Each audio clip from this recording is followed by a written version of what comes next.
put this issue as number one issue. And they don't want us to do what we're supposed to do, and I don't think that can be. And I hope the Supreme Court, core GDP, and this is, you probably saw some numbers today. And I have to start off by saying that's Biden. That's not Trump, because we came in on January, this is quarterly numbers, and we came in and I was very against everything that Biden was doing in terms of the economy, destroying our country in so many ways, not only at the border was more obvious, but we took over his mess. So it's very exciting, and we have a lot of things going. We took over on January 20th. These are quarterly reports. We took over on January 20th. The tariffs haven't kicked in yet. I know that, and I don't want this to happen, but I know that China is doing very poorly right now. I just saw some reports coming out, and I don't want that to happen to China. I like the president a lot, President Xi. I don't want it to happen. I was actually saddened to hear it, but they are getting absolutely hammered in China. And, they're sending boats, the biggest boats in the world, carrying cargo like nobody's ever seen before. These are the biggest boats in the world, biggest cargo ships in the world.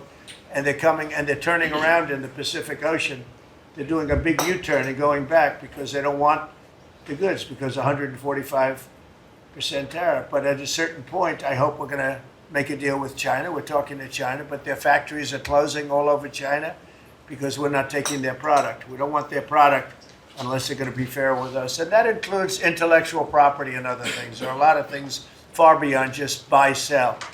So we'll see what happens. But, I was not, because somebody said, well, were you happy? I said, I am not happy. I want China to do well. I want every country to do well. But they have to treat us fairly also. So with that, I think we're going to maybe go around, and we have some letters where the secretaries and people around the table are making statements about how they're doing and what's happening. And I could start with Pete on the left, because he's my least controversial person at the No, they don't know how good he is. So we'll go around the table and you can hear it. And these are cabinet meetings where they're very open and transparent. And I can guarantee you Biden didn't do this. He didn't do this.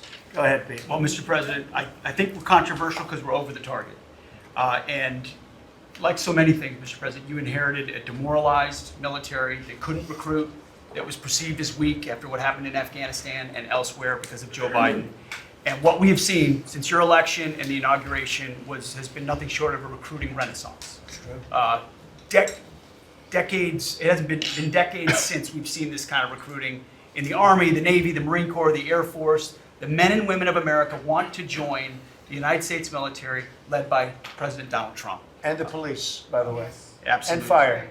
I always mention the fire, but the police and fire. But the police and fire likewise they have waiting lists now. And 6 months ago was a disaster. Truly historic. We can barely absorb the volume and retention as well. Men and women in the military who don't want to get out now that they have a real commander-in-chief. We welcome back all the folks who were forced out because of the COVID mandate. Air traffic control, we don't have enough air traffic controllers, we're about 3,000 short.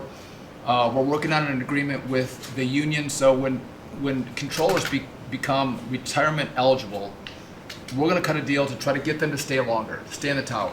No one has done it, and you've given the directive and the support to make this happen. So well, ours is going to be an all-new system. It's going to all hook up. It's going to be the same.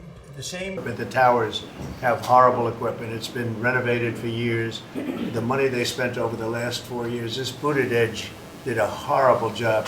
They wasted billions and billions of dollars hooking up wire equipment to non-wire equipment to satellite equipment, and a third-grade student would know it doesn't work. You can't work it. They wasted tens of billions of dollars. But we want to put a brand new air traffic control system in, and you might want to describe that, please. You and I have talked about this. It's a state-of-the-art system, envy of the world. Our system is safe, but you would have hoped someone would have seen that there's a problem with fixed-wing aircraft and helicopters coming in at DCA. Someone should have seen that before we lost almost 70 lives. Yeah, Kelly, thank you very much. Elon, I love the double hat, but Yeah. it's the only one who can do that. Well, Mr. President, You know, they say I wear a lot of hats, and as you can see, it's true. Even my hat has a hat.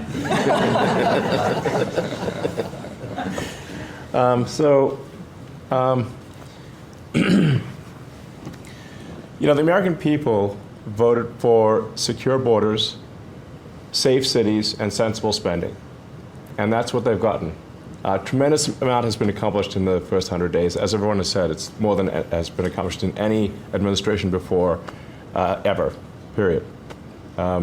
This portends very well for what will happen for the rest of the administration. I think this could be the greatest administration since the founding of the country.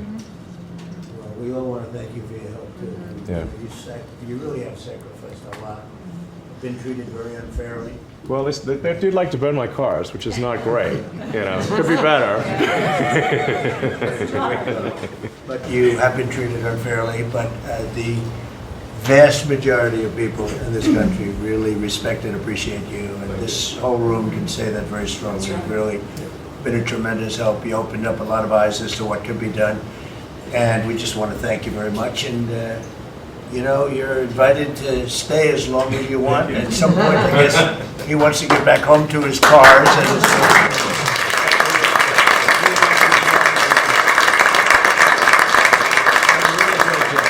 Mr. President, can I ask Secretary Rubio, can I ask you a question? You brought up El Salvador in your remarks. Have you been in touch with El Salvador about returning Abrego Garcia? Has a formal request from this administration been made? Well, I would never tell you that. And you know who else I'll never tell? A judge.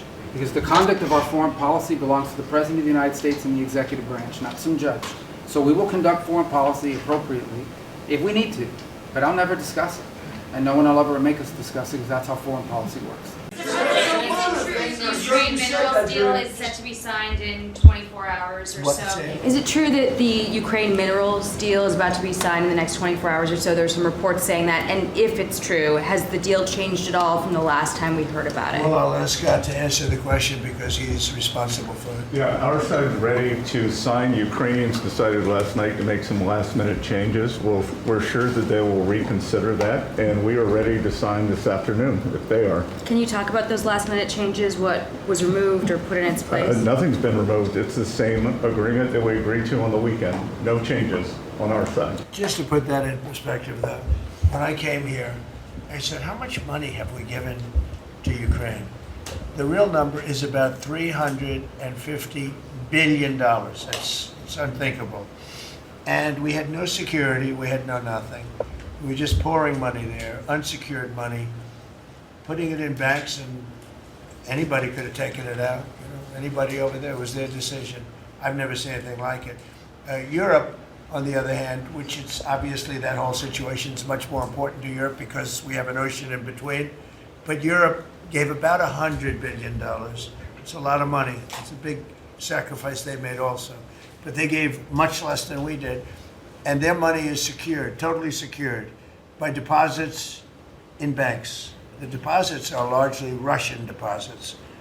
That's what Europe did, but their money is secured. So they gave $100 billion totally secured. We gave money like it's throwing it out the window. And it was done by Biden, and this is Biden's war. This isn't Trump's war. I'm trying to get out. And more than the money, they're losing about 5,000 young Russian and Ukrainian soldiers a week, mostly. And I said, you know, we feel foolish. The Europeans are putting up money, it's totally secure. They get the money back. We're putting up much more money. We have absolutely nothing. And I didn't want to make a complicated deal. I didn't want to make a deal that couldn't be made because Ukraine doesn't have very much money. They're going through a very bad period of time. It's been brutal. But I felt very foolish being a judge. So I said, well, we want something for our efforts beyond what you would think would be acceptable. And we said rare earth. They have very good rare earth. As you know, we're looking for rare earth all the time. Rare earth is called rare for a reason. And they have a lot. And we made a deal where our money is secure, where we can start digging and doing what we have to do. It's also good for them because you'll have an American presence at the site, Chris. And the American presence will, I think, keep a lot of bad actors out of the country or certainly out of the area where we're doing the digging. So we made a deal, and I assume they're going to honor the deal. And I put Scott in charge, and Scott's done it beautifully, but we haven't really seen the fruits of that deal yet. I suspect we will. What has happened in 100 days is that we've started to reverse every single one of those negative trends. And I think what it shows to me is that the president, and you sit in the Oval Office and you see these portraits of presidents past, and let's be honest, most of them have been placeholders. They've been people who have allowed their staff to sign executive orders with an auto pen instead of men of action. And the reason the media attacks this administration as chaotic is because the president is solving the problems the American people set about to solve. Are you interested in rebuilding relations with Canada, and if so, how? No, well, I think we're going to have a great relationship. He called me up yesterday. He said, "Let's make a deal." You know, he was running for office. They both hated Trump, and it was the one that hated Trump, I think, the least that won. I actually think the conservative hated me much more than the so-called liberal. He's a pretty liberal guy. But no, I spoke to him yesterday. Couldn't have been nicer, and I congratulated him. You know, it was a very mixed signal because it's almost even, which makes it very complicated for the country. It's a pretty tight race, but he's a very nice gentleman, and he's going to come to the White House very shortly, within the next week or less. And when you said, Christy, before, it's 99.99. When will you speak to President Xi of China? That'll happen. I mean, look, right now, and I told you before, they're having tremendous difficulty because their factories are not doing business. They made $1 trillion with Biden, $1 trillion, even $1.1 trillion with Biden selling us stuff. Much of it we don't need. You know, somebody said, "Oh, the shelves are going to be open." Well, maybe the children will have $2 instead of $30. You know, and maybe the $2 will cost a couple of bucks more than they would normally. But we're not talking about something that we have to go out of our way. They have ships that are loaded up with stuff, much of which, not all of it, but much of which we don't need. And we have to make a fair deal. We've been ripped off by every country in the world, but China, I would say, is the leading one, the leading candidate for the chief ripper offer is under, I think it's under attack in many ways worse than it. Very much. I really believe that the next 100 days is going to be even better than this. Look, I read an editorial yesterday from a group that normally wouldn't write that this is the most consequential presidency in history, in the history of our country. This is not a particular group that would write that kind of an editorial, but they see what we're doing and what we had to do. And I believe if this group, not just me, if this group wasn't here, I think our country was going to be in, if it was lucky, just serious trouble, but a lot worse than that. I think our country could have been a total disaster. Bad things were happening with our country, and we've stemmed the tide, we've turned it around, but we're going to really turn it around over the next 3 years, 3.5 years, we're going to turn it around, and then hopefully it'll be in such great shape. That's my goal, to put it in such great condition that it can't be destroyed. And I want to just congratulate everybody at the table, but we have a lot of work to do, but we're off to a great start. Thank you very much, everybody.